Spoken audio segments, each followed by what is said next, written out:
मैं अपना काफ़ी शॉर्ट ही बात रखूँगी। I actually wanted to focus on two things जो हमने वहाँ हम जब गए थे हमें वहाँ देखने को मिला और हमें पता चला। सबसे पहले जो है जो विमेन और चिल्ड्रन का जो प्लाइट है, ख़ास तौर से ये भी काफ़ी सुनने में आया कि नाबालिग माइनर्स जो है वो भी अरेस्ट हुए हैं। और जैसे एडवोकेट ताहिर और रमज़ान जी ने बताया था, वहाँ पे अभी इतना फियर है, इतना भय का माहौल है that a lot of people are not even getting their FIRs registered. जिन जिन लोगों के बच्चे, हमें वहाँ पे एक फैमिली मिली जहाँ उनका एक 15 साल का लड़का उठाया गया and he was working in a cold drink shop, he was supplying cold drinks. उसको सुबह 5 बजे उठाया गया एंड फैमिली अभी भी इतनी डर में है, उनको नहीं लगता कि वो एफआईआर भी रजिस्टर कर पाएगी, वो थाने भी नहीं जाना चाहती।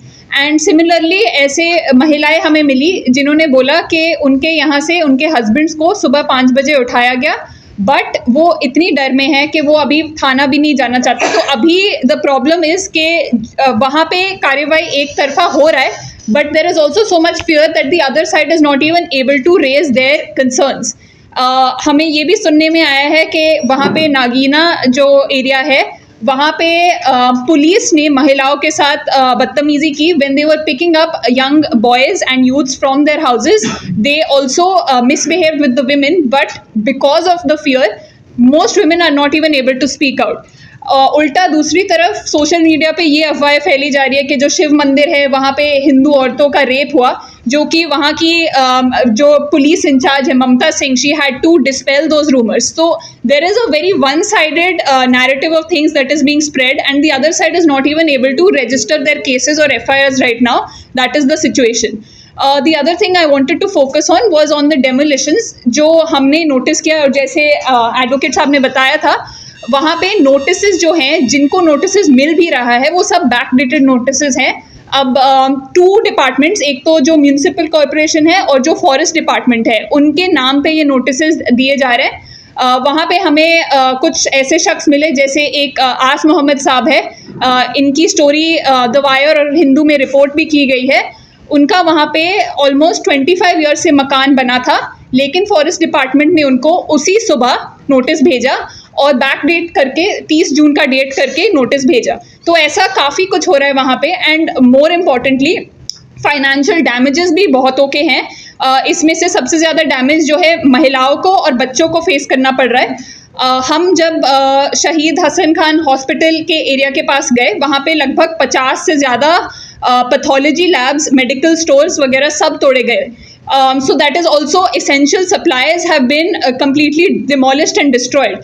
उनमें से कुछ ऐसे शॉप्स थे जहाँ पे लोगों के डैमेजेस 10 से 50 लाख तक के डैमेजेस थे। एक हमें शख्स मिला जहाँ पे उसका मेडिकल का शॉप था, 50 लाख वर्थ ऑफ डैमेजेस, पूरे उनकी दुकान, सारी दवाइयाँ सब तोड़ी गई, सब डिस्ट्रॉयड, एंड उनके पास लाइसेंस भी था। वहाँ पे काफ़ी लोग जो हैं वो मेडिकल शॉप चलाने के लिए आपको एक लाइसेंस चाहिए होता है सरकार की तरफ से, उनके पास लाइसेंस होने के बावजूद भी ये डिमोलिश किए गए थे इनके दुकान। So that clearly shows that this what is happening is completely arbitrary and illegal.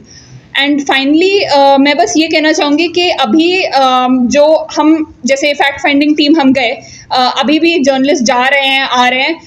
Internet का जो शटडाउन है उस टाइम पे शायद कम्युनल डिस्टर्बेंस को प्रिवेंट करने के लिए हुआ होगा, लेकिन अभी जो ये एक्सटेंड किए जा रहे हैं शटडाउन को, it's actually a way of suppressing information, ताकि हम जैसे लोग या कोई पत्रकार, कोई वकील, कोई भी टीम वहाँ जाके हमें जो इन्फॉर्मेशन चाहिए, चाहे व्हाट्सएप के थ्रू अगर एफआईआर की कॉपी चाहिए या कोई भी वीडियो चाहिए, वो एविडेंस बहुत डिले हुए जा रहा है because of the internet shutdown. तो ये भी काफ़ी बड़ी प्रॉब्लम है।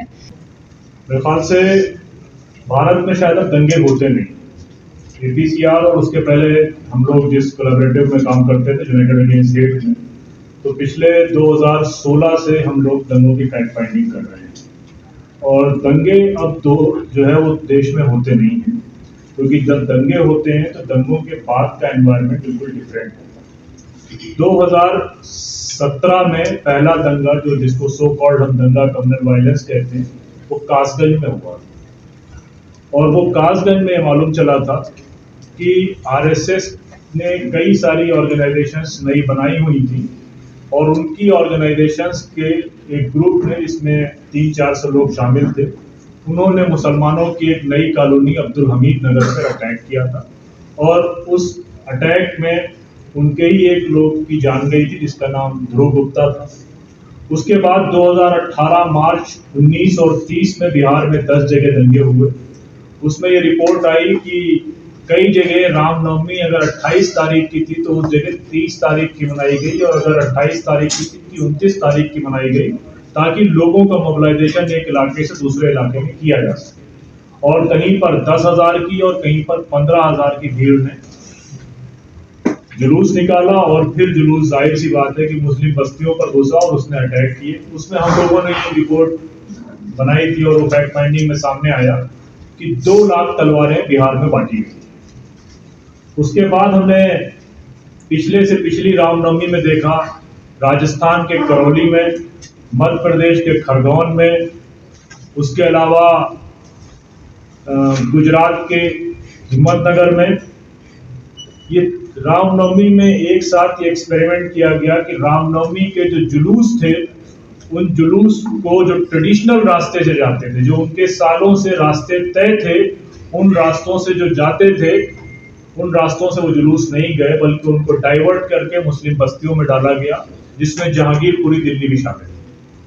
और वो टाइमिंग ऐसी रखी गई कि असर की नमाज या मगरिब की नमाज के आसपास, ताकि मुसलमान जब मस्जिद में मौजूद हो, अफ्तार के लिए मौजूद हो, रमजान का महीना था, तो वहां पर नारेबाजी की जाए, कोई मंदिर के अंदर मस्जिद में जाके झंडा लगाए, जिसके नतीजे में क्रैश हुआ।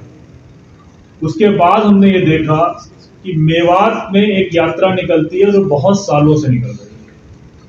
वो सप्त कोसी यात्रा में मेवात के जो ब्रज के इलाके हैं उसमें निकलती है, और मेवात के लोग इस बारे में मशहूर हैं कि मेवात में सप्त कोसी की यात्रा का मेव मुसलमान ज्यादा स्वागत करता है बिलमुकाबले हिंदू। वो अपने घर को खोलता है, शरबत पानी का इंतजाम करता है, दूध का इंतजाम करता है, पंखे लगाता है, गद्दे और बिस्तर लगाता है। जब ये दंगे मेवात में हो रहे थे तो सप्त कोसी यात्रा का उसी तरह से स्वागत मेव मुसलमान कर रहे थे। और जो ये यात्रा, जिसको दंगा यात्रा कहना चाहिए, ये यात्रा कोई ट्रेडिशनल यात्रा नहीं, ये 2021 में यात्रा शुरू करी। और हम सबको मालूम है कि ये पिछले 2022 में जब ये यात्रा निकली है तो इस यात्रा में एक मजार को तोड़ा गया था और छोटा मोटा कन्फ्रंटेशन हुआ था। तो अब अगर किसी का पास्ट भी वायलेंस के साथ में है तो ये पुलिस ये कैसे कह सकती है कि वो प्रिपेयर नहीं? सबको ये बात मालूम थी। हम जब रमजान भाई के पास उस दिन गए तो हम लोगों ने पहली बात ये करी कि अगर ये मोनू मानेसर के और बिट्टू बजरंगी के वीडियो नहीं आते तो हम ये मान के चलते हैं कि मेवाती इतना सहनशील है कि वो गालियां सुनते हुए इस यात्रा को जाने देता। ये हम सब मान रहे हैं। उसके बाद 27 तारीख और 26 तारीख और 28 तारीख को बिट्टू बजरंगी और मोनू मानेसर के वीडियो आए, और उस वीडियो आने के बाद पूरे शहर में तनाव का माहौल बना, जिसकी इंफॉर्मेशन खुद आईबी डिपार्टमेंट ने सेंट्रल पुलिस को दी। खुद डिप्टी चीफ मिनिस्टर हरियाणा ये कह चुके हैं कि मुझको उस दिन में ही मालूम चल गया था, मॉर्निंग आवर्स में, कि आज कुछ हो जाएगा, तो मैंने ये इंफॉर्मेशन सुबह उठते ही आईबी चीफ को दी। अब अगर इतने इंटेलिजेंस इनपुट के बावजूद पुलिस कुछ कर नहीं रही है तो उसके पीछे की वही सारी पॉलिटिक्स है जो डॉक्टर साहब अभी बता रहे थे। इस देश में जितनी भी भाजपा की सरकारें हैं, सबसे अलोकप्रिय अनपॉपुलर गवर्नमेंट अगर कोई है तो वो हरियाणा की गवर्नमेंट है। हरियाणा के उस चीफ मिनिस्टर को किसी कमरे में बंद होना पड़ता है अपने ही लोगों से मिलने के लिए। 8-8 घंटे कमरे में बंद रहने के बाद उनको रेस्क्यू कराया जाता है। कई जगह हमने ये रिपोर्ट देखी कि उनका हेलीकॉप्टर लैंड नहीं हो पाया और उनको वापस जाना पड़ा। तो इस एंटी इनकम्बेंसी को कन्वर्ट करने के लिए मेवात के दंगों की साजिश रची गई। ये बार बार कहा जा रहा है कि मुसलमानों ने उस यात्रा पे हमला किया, तो जाहिर सी बात है कि प्रोवोकेशन की एक लिमिट है, लेकिन दूसरी तरफ आप उसको थोड़ा सा बैलेंस ओपिनियन के साथ देखने की कोशिश करें।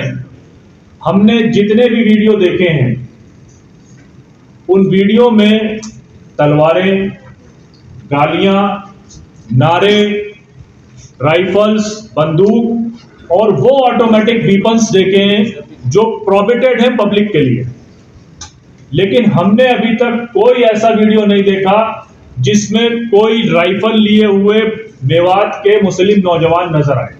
हमने कोई ऐसा वीडियो नहीं देखा जिसमें कोई प्रोहिबिटेड ऑटोमेटिक राइफल्स लिए हुए मेवात के नौजवान नजर आए।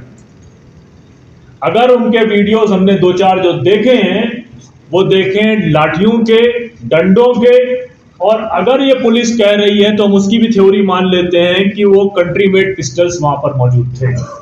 हम सबको मालूम है कि कंट्री मेड पिस्टल्स का जो मैक्सिमम रेंज है वो 50 मीटर से ज्यादा नहीं होता। दिल्ली दंगों में बुलेट्स का इस्तेमाल हुआ था। हर हॉस्पिटल में आपको बुलेट इंजरीज के केस नजर आ रहे थे। अगर कंट्री मेड पिस्टल्स यहां पर इस्तेमाल हुई थी तो बुलेट इंजरीज के पेशेंट अस्पतालों में जाने चाहिए, उनकी एमएलसी होनी चाहिए, वो कहीं नजर नहीं आया। तो एक नैरेटिव ये बिल्ड किया गया कि बहुत जबरदस्त हमला हुआ जो है मुसलमानों के द्वारा। अब मुझे अभी तक यह बात समझ में नहीं आई कि एक तैयारी के साथ जिसकी लगातार तैयारी हुई, तलवारें इकट्ठा करी गई, पेट्रोल इकट्ठा किया गया, शराब की बोतलें इकट्ठा करी गई, ऑटोमेटिक राइफल्स इकट्ठा की गई, और उनकी पिटाई वो लोग कर देते हैं जिनके पास कोई वीपन्स नहीं है, जिनके पास पत्थर और लाठियां हैं। इस नैरेटिव को उससे कनेक्ट करिएगा कि शाम के टाइम ये खबर आई कि जो यात्रा में लोग जा रहे थे वो होस्टेज हो गए हैं मंदिर के अंदर, लेकिन मंदिर के पुजारी ने उसको रिफ्यूट किया। उन्होंने कहा कोई ऐसा होस्टेज नहीं था, वो लोग अपनी मर्जी से आए थे। तो ये जो वायलेंस नूर में हुआ है ये सिस्टमैटिक वायलेंस है, और ये मालूम था सबको कि इस तरह का वायलेंस का एनवायरनमेंट अगर क्रिएट किया जाएगा तो उसका ट्रेल होगा। उस ट्रेल के नतीजे में पलवल में हमले होंगे, उस ट्रेल के नतीजे में सोना में हम मस्जिदों पर हमले होंगे, उसके नतीजे में सोना में वायलेंस होगा, उसके नतीजे में जो है पानीपत में मस्जिद में हमला होगा, उसके नतीजे में रोहतक में मस्जिद में हमला होगा, जिससे पूरे स्टेट में जो एंटी इनकम्बेंसी की बात कर रहा था अब वो एंटी मेवात, और एंटी मेवात का मतलब है एंटी मुसलमान बात, उसका नैरेटिव ये है। और फिर वो सरकार जो योगी से अपना इंस्पिरेशन लेती है, जिस मॉडल की बात करती, फिर वो सरकार आई, वो सरकार जो एक्शन नहीं ले पा रही थी 30 और 31 तारीख को, 28 तारीख की रिपोर्ट मिलने के बावजूद फिर वो सरकार दिखाती है कि हमने तुम्हारी पिटाई का कैसे बदला लिया। ये पूरे स्टेट को मैसेज जाना चाहिए। मेवली गांव में मुझे लोगों ने बताया कि सुबह 4 बजे हमारे यहाँ पुलिस आई। तो हमने पूछा कितनी पुलिस आई, तो उन्होंने कहा जी 20 तो जीप थी और 4 बसें थी। तो 20 जीप और 4 बसेस से आप कैलकुलेट कर लीजिए कि किस तरह पूरे गांव को होस्टेज बनाया गया हो। तो मुझे तो नहीं, ये तो उस मंदिर के पुजारी ने रिफ्यूज किया कि जो है यहां पर कोई होस्टेज नहीं बनाया गया, लेकिन उस गांव के लोगों ने यह बात कही कि सुबह 4 बजे हमको होस्टेज बना लिया गया, हमारा बच्चा अगर कच्चे में सो रहा था तो उसको कच्चे में उठाकर लेकर आए। रिक्वेस्ट करी गई लेकिन कुछ नहीं हुआ। एक फैमिली के, और दूसरा ये टारगेटेड वायलेंस इसलिए है कि जिस मेवली गांव का अगर मैं जिक्र कर रहा हूं तो वहां पे जो सबसे बड़ा चौधरी है, जो सबसे प्रोमिनेंट आदमी है, 9 आदमी उसकी फैमिली के उठाए गए, जिससे ये मैसेज दिया जाए कि आपकी कम्युनिटी का जो सबसे प्रोमिनेंट आदमी है उसका बैकबोन हमने क्रश कर दिया है। तो जो छोटे लोग हैं तो वो तो सोच ही नहीं सके कि जस्टिस कहां से डिलीवर होगा। मुराद पास में 5 बजे पुलिस पहुंची है, जितने लोग सोते हुए दिखाई पड़े हैं वो उठा लिए गए। तो इस तरह की कार्रवाई हुई फर्स्ट राउंड में पुलिस के जरिए। वो पुलिस जो रात तक मौजूद नहीं थी वो सुबह 5 बजे और 4 बजे लोगों को उठा लेती है। फिर आप ये दोनों हजरात और इनके साथ में लोकल है मेरे और कुछ लोग गए तो 100 लोग वहां पर छोड़े गए। जो 100 लोग छोड़े गए हैं उनका ये जो स्टेटमेंट्स हैं वो मारे डर के वो बात नहीं कर रहे हैं, ऑफ द रिकॉर्ड बात कर रहे हैं, और ऑफ द रिकॉर्ड ही मैं कोट कर रहा हूं। उनके ये स्टेटमेंट्स हैं कि उन सब के साथ कस्टोडियल टॉर्चर हुआ, उन सब की पिटाई हुई और बहुत जबरदस्त तरीके से पिटाई करी गई। तो ये अगर कोई कह रहा है कि ये पुलिस की विफलता है, हालांकि रिपोर्ट में भी हम यही कह रहे हैं लेकिन हमको ये बात समझना चाहिए कि ये पुलिस की सफलता है। जिस दंगे को वो कराकर एक मैसेज देना चाहते थे और दंगे के बाद जिस तरह से पुलिस ब्रुटलिटी का वो मैसेज देना चाहते थे, उसमें उनका सक्सेस है। उनका फेल्योर्स उनकी ड्यूटी पर है, लेकिन उनका सक्सेस उनके पॉलिटिकल मास्टर्स ने जो उनको ड्यूटी दी थी उस पे है।